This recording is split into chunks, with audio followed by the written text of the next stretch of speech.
김여정 제1부부장 담화에서 매우 무례한 어조로 폄훼한 것은 몰상식한 행위입니다.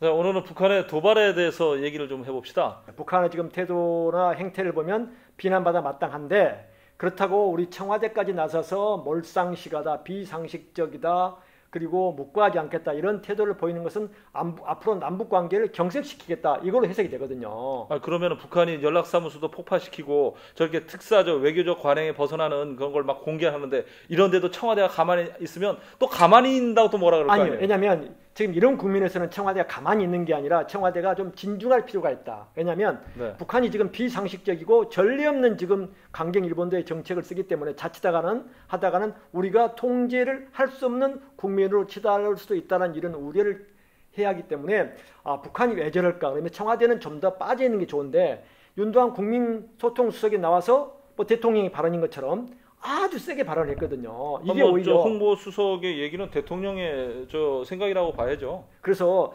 청와대가 좀 감정적으로 지금 대처하는 게 아니냐, 이런 생각이 들어요. 그렇다면 노무현 대통령이나 김대중 대통령 같은 진보 대통령인데 그분들이었으면 어떻게 대처했을 것 같아요? 저는 모르긴 해도 이렇게 즉자적인 반응을 보이진 않았을 것 같아요. 왜냐?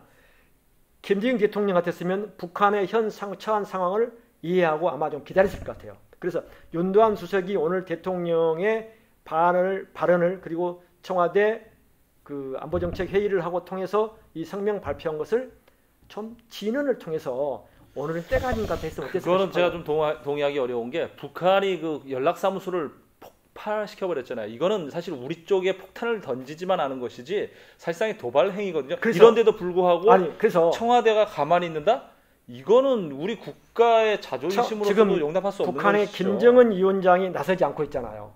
네. 자기 후계자로 내세운 거나 다름없던 김여정 부부장을 통해서 지금 이 사태를 지금 도발하고 촉발시키고 있지 않습니까? 그렇다고 보면 문재인 대통령과 김정은 위원장 간에는 뭐가 있어요? 서로 끈을 남겨둘 필요가 있다. 그래서 국정원이나 통일부나 당이나 또 그리고 정부에서 성명을 내는 것은 국방부에서 성명을 내는 것이 필요하지, 지금은 청와대가 전면으로 이렇게 반응을 할 단계는 아니다. 저는 그렇게 봐요. 그러면 언제쯤 돼서 우리 청와대가 입장을 내야 될까요? 우리 김 기자도 잘 아시겠지만 전쟁 중에도 외교를 한다는 건 아시죠? 네. 다시 말해서 김정은 위원장이 나서지 않는 이유가 뭘까 생각해 봤어요? 네. 김여정과 김정은이 역할을 분담하는 거 아니에요? 쉽게 얘기해서 총대 악역은 김여정이 메고 김정은은 뒤에 빠져 있다가 결정적인 국면에 뭐 수습을 하거나 깜짝 카드를 내밀겠죠. 바로 그런 측면이 있을 수가 있는 거거든요. 그래서 북한의 정권의 특성으로 보면 그런 측면에서 문재인 대통령이 지금은 좀 빠져 있을 필요가 있겠다라는 생각이 드는 거예요. 물론 모든 것은 조율은 하고 지시를 하고 움직이되 전면에 나서서 북한에게 대응하는 대언론을 통한 대국민을 통한 이 입장 발표는 자제할 필요가 있다 생각이 들어요. 그러면 앞으로 북한의 그 행보가 어떻게 될 것 같고 우리는 어떻게 대응해야 할 것 같습니까? 아마 북한의 행보는 더 세게 나올 겁니다. 금강산 우리 남한의 현대아산의 시설을 폭파한다든지, 또 더 나아가서 심하게 말하면 연평도 포격 같은 국지적인 도발을 일으킨다든지, 여러 가지 북한이 쓸 수 있는 카드는 너무 많아요. 그럼 우리 남한이 쓸 수 있는 카드가 있냐, 대북 카드가 있냐? 제가 볼 땐 별거 없어요. 없기 때문에 청와대에선 단호한 입장을 밝히고 물밑으로 대화를 하는 게 그게 상식이죠. 아무렇게 이러면 도대체 우리는 중국한테도 미국한테도 일본한테도 심지어 북한한테도 이렇게 항상 저 자세를 보여야 됩니까? 아니, 미국이나 중국이나 일본의 한반도 압박 정책에 대해서는 오히려 대응이 저는 당연하다고 생각해요. 그런데 북한은 그 남북 화해 협력 무드를 조성하기 위해서는 대통령이 청와대가 좀 참을 필요가 있다고 얘기를 하는 거예요. 하지 말라는 게 아니에요. 모든 준비 조치는 다 하시되 대외적으로 공표하는 것만 자제하시라 이거예요. 그럼 북한이 금강산, 예를 들어서 금강산 시설이라든가 개성공단에 대해서 군사적 조치를 하거나 또는 어제 폭파한 것처럼 어디 하나 또 때려 부시면 그때는 우리 정부는 어떻게 해야 됩니까? 좋아. 그때 청와대 입장 낼 수 있어요. 그럴지라도 몰상식하다, 비상식적이다. 북한의 파렴치한 개변에 아니 김여정이 말한 말폭탄은 그 몰상식 이거의 수준을 넘어서는 말, 어떻게 쓰레기라는 표를 일국의 대화 상대 원수한테 그런 말을 합니까? 원래 북한은 말을 그렇게 몰상식적으로 해요. 북한은 늘 그런 식의 말을 해요. 옛말에 팔마구리만한 게 까분다라는 말이 있습니다. 팔마구리가 뭔지 아세요? 시골에서 자라셨으니까 아실 거 아니에요.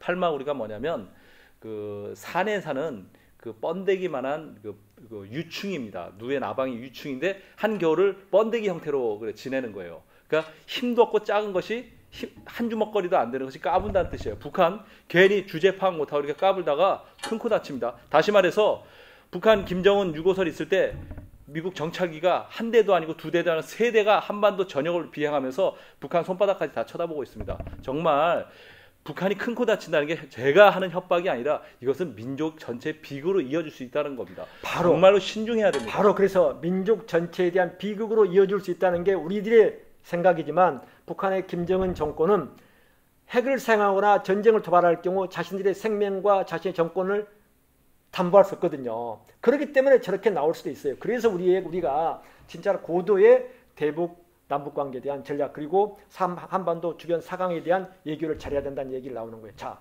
그러면 북한 핵 포기할 것 같아요? 안 포기할 것 같아요? 포기 안 하죠. 하겠습니까? 절대 포기 안 해요. 아니 지금 포기하려고 해도 좀 포기할 상황입니까? 지금 남한 정부가 뭐 제대로 뭐 역할을 합니까? 트럼프가 뭐 호응을 해줍니까? 지금 북한한테 일방적으로 이렇게 몰아붙일 수는 없는 거고 그런다 해서 또 북한이 무슨 애한테 깽판 부리듯이 땡깡 부리듯이 이런 거는 정말 성숙하지 못한 행동입니다. 특히 동포한테 이런 문재인 정부가 나름 얼마나 역할을 많이 했습니까? 그러면 제대로 화풀이지 왜 엉뚱한 데서 화풀이 하냐 이 말이에요. 북한은 성숙한 어른이 아니에요. 이성과 합리가 통하지 않은 공산주의 정권이잖아요. 네. 그럼 우리는 바로 이웃에다가 그런 사람들을 두고 사는 거예요. 그럼 어떻게 해야 되느냐? 현명해야 되는 거예요. 때로는 문재인 정부가 오늘 그 성명 하나 낸 걸 가지고 너무 비판적으로 말씀하시니까. 성명이 문제가 아니고 문재인 정부가 지난 2년여 동안 남북관계 개선을 위해서 한 일이 없어요. 뭘 했습니까? 하려고 다 미국에서 입장만 조금 하면은 그 안보리 대북 결의안 때문에 대북 제재에 걸려가지고 아무것도 못했잖아요. 금감산 강강을 풀었으니까 개성공단을 재개를 했으니까 아니야말로 철도를 침목을 넣는다고 동해에서 가서 무슨 행사만 어벌쩍하게 했지 결실 하나도 없잖아요. 저는 그런 생각을 해봐요. 상상력을 발휘해서 개성공단 문 열어버리세요. 그리고 그 대가 현물로 주세요. 정치적 상상력이란 뭡니까? 남북관계야말로 상상력적인 정책이 필요한데 이쯤에서는 문재인 대통령과 정권의 책임진 민주당, 거대 여당은 진짜 앞으로 그 일을 해야 한다고 봐요. 북한하고 대결하기는 쉬워요. 누구나 떠들 수 있는 거예요. 하지만 정책을 통해서 국민에게 안심을 주고 평화와 한반도 안정을 기하는 것은 그야말로 정책적인 상상력이 필요하다라는 제언을 하고 싶어요. 알겠습니다. 노컷카톡 원래 오늘은 예정에 없었는데 시기인 만큼 저희가 급박하게 급조해서 하나 만들었는데 내일 또 하나 찍을 예정이거든요. 이와 관련해서 저희 그 노컷카톡이 구독자 200명을 순식간에 돌파했습니다. 여러분 감사드리고요. 내일도 하나 찍을 거니까 여러분들 궁금하시면 구독부터 한번 눌러주시고 내일 또 찾아뵙겠습니다. 고맙습니다.